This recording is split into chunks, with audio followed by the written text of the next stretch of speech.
DM हंसतो तो अपने ऊपर एडिशनल डीएम इतना लूट गई हूँ मैं मत हंस रहे हैं मेरे पर मजाक बना के रख दिया है औरतों का बगैर पुलिस के काम नहीं करना यहाँ किसी को सिर्फ मिठाइयाँ खाना है सिर्फ करप्शन चलता है यहाँ किसी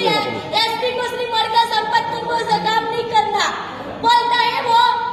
कि ये तो पर्सनल मैटर है कैसे पर्सनल मैटर इस मोहन इस शांतनु मोहन जी सर